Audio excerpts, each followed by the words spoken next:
O átomo é a base de toda a matéria ao nosso redor. Tudo que nós tocamos, tudo que nós vemos e tudo que nós somos são átomos. E isso não soa como surpresa, porque basicamente todo mundo hoje em dia sabe ou tem uma ideia de o que são átomos. E isso de certa forma nos faz esquecer de que a descoberta do átomo é recente. Nós só confirmamos a existência deles no começo do século passado, depois de milênios de especulação. E poucas pessoas sabem que Einstein foi o responsável. Se vocês assistiram o meu vídeo sobre isso, vocês sabem. E nós só fomos entender bem eles na metade do século XX.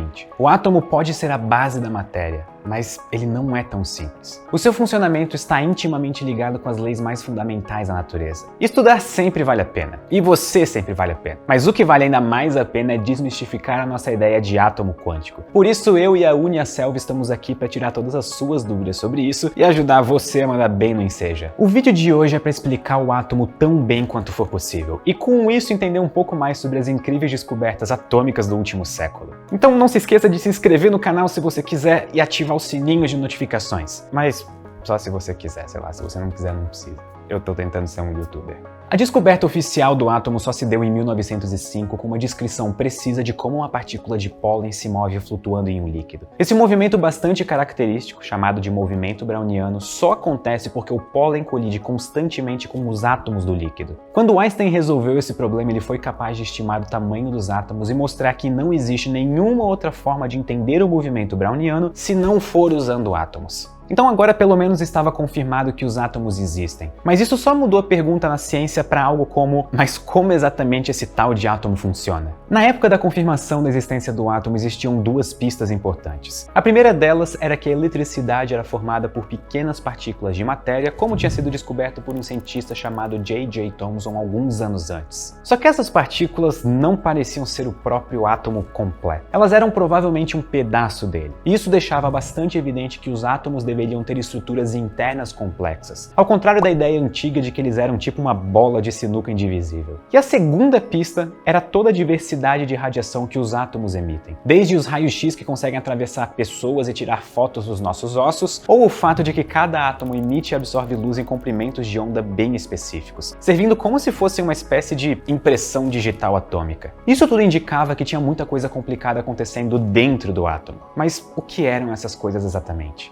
De toda forma, o primeiro passo era entender quais eram as partes do átomo, e isso foi bastante clarificado usando um método que se tornaria o favorito dos físicos: fazer partículas colidirem umas com as outras e ver no que dá. Isso foi feito por dois físicos, Geiger e Marsden, e tinha como objetivo estudar a estrutura interna do átomo. O experimento lançou partículas de carga positiva, chamada partículas alfa, em uma folha muito, mas muito fina de ouro, de forma que cada partícula interagisse com um ou poucos átomos. O resultado final foi que a maior parte das partículas eram levemente desviadas pela folha de ouro, e algumas poucas delas eram completamente refletidas. E eu sei que eu vou dar um grande pulo lógico agora, mas confie em mim. Isso favorece bastante a ideia do átomo como sendo uma espécie de mini sistema solar com elétrons negativos orbitando núcleos atômicos de carga positiva. Quando uma partícula alfa passava perto dos elétrons, ela era levemente desviada, mas quando ela batia no núcleo, ela era completamente refletida. A primeira pessoa a propor um modelo atômico desse tipo foi Rutherford, e por causa disso esse modelo atômico ficou conhecido como modelo de Rutherford. E a partir daqui o núcleo atômico estava oficialmente descoberto e nada mais poderia surpreender os físicos. Quer dizer, talvez apenas o fato de que esse resultado violava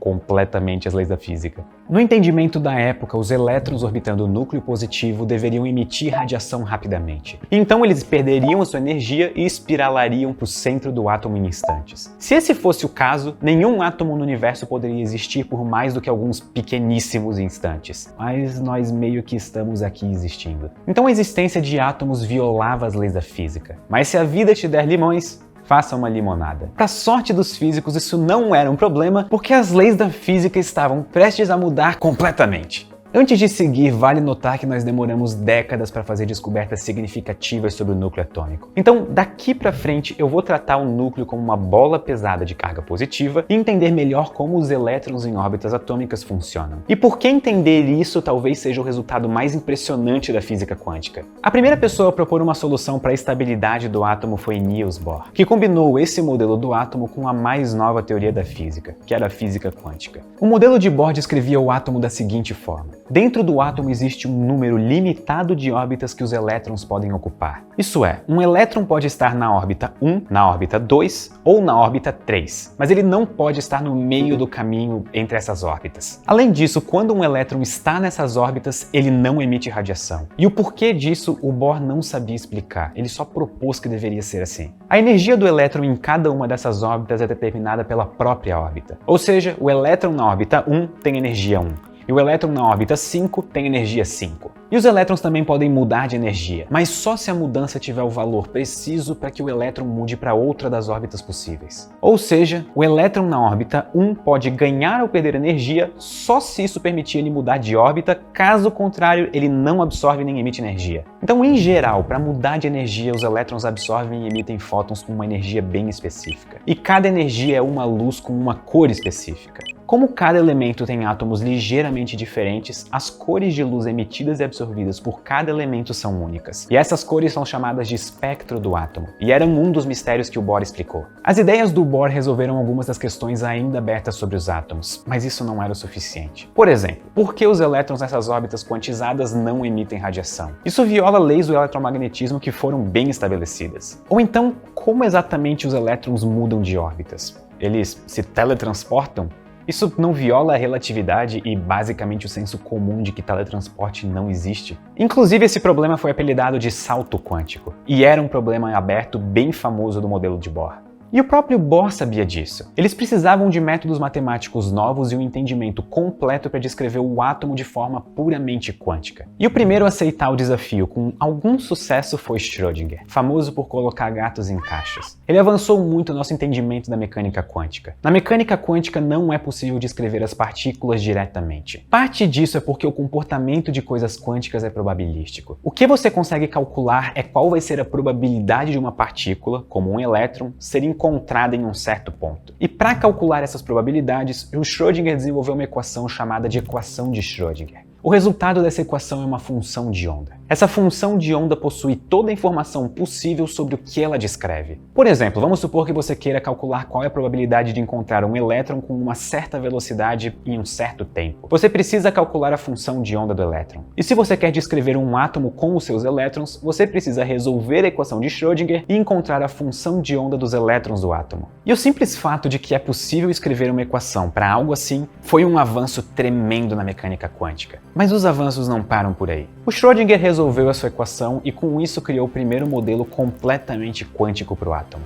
No átomo de Schrödinger, o núcleo permanece como uma bola massiva de carga positiva, cercado por uma nuvem de probabilidades de onde os elétrons podem estar. E essas nuvens de probabilidades são chamadas de orbitais e estão associadas às órbitas de Bohr. Cada possível orbital do elétron depende de 3 valores: energia, rotação e inclinação. Descrever o elétron como uma nuvem de probabilidade e não como uma partícula orbitando o núcleo resolve muitos dos problemas do átomo de Bohr. Por exemplo, a razão que os elétrons não emitem radiação é porque nessas órbitas a velocidade média dele é 0. Pronto, problema de estabilidade resolvido. Agora os átomos podem existir sem violar leis da física. Como se o elétron tivesse sido pulverizado até virar uma nuvem ao redor do núcleo atômico ao invés de existir como uma partícula girando. E essas nuvens formam uns padrões bem bonitos. Cada uma dessas nuvens representa uma possível forma do elétron se espalhar ao redor do átomo, com uma energia, rotação e inclinação particular. Quando um elétron muda de energia, a nuvem dele muda de uma dessas para outra, emitindo ou absorvendo luz no processo.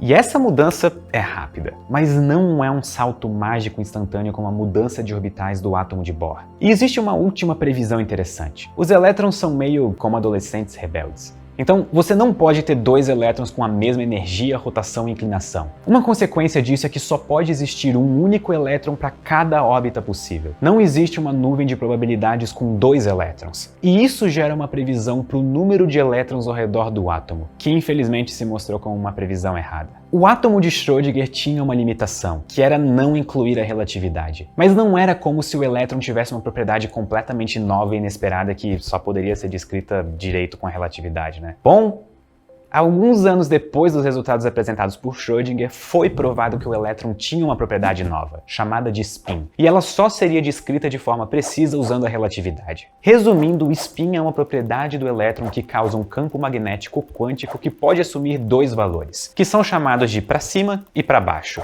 ou spin positivo e negativo. A principal consequência do spin era que ele dobrava o número de elétrons que poderiam orbitar o átomo em cada órbita. Sempre se lembrem que dois elétrons com as mesmas propriedades não podem ocupar o mesmo orbital ao redor do núcleo. Só que com o spin você adiciona uma nova propriedade e uma nova forma de ser diferente. Como existem apenas dois valores do spin, isso significa que existe o dobro de forma de elétrons serem diferentes. Era possível modificar as equações de Schrödinger para incluir o spin, mas isso era basicamente uma gambiarra matemática. Uma descrição precisa disso tudo só foi possível quando o físico Dirac criou uma equação para a função de onda que incluía a relatividade. A equação de Dirac é tão impressionante que ela foi chamada de milagrosa. E ela é surpreendentemente simples. Ela inclui a relatividade e tem como consequência descrever elétrons com spin de forma bastante natural. Tudo que nós vimos até agora pode parecer bastante abstrato. E eu concordo que em várias partes é. Tipo, enxergar elétrons como nuvens que na verdade são órbitas, é bastante abstrato. Mas foi a partir desse momento que foi possível deduzir a base da química através puramente da matemática da mecânica quântica. E é realmente difícil de explicar o quão incrível é isso. Era possível calcular quantos elétrons orbitam os átomos de cada elemento e como eles se distribuem nas diversas camadas de elétrons dos átomos. É uma validação do esforço de décadas de físicos defendendo a mecânica quântica de críticas, só para no final ela não só se provar, mas abrir as portas para novos estudos em outras áreas da ciência. As propriedades dos elétrons ao redor dos átomos e as suas órbitas estão intimamente ligadas a efeitos como condutividade elétrica e ligações químicas, fenômenos extremamente importantes para diversas tecnologias modernas. Então essa é a descrição moderna do átomo.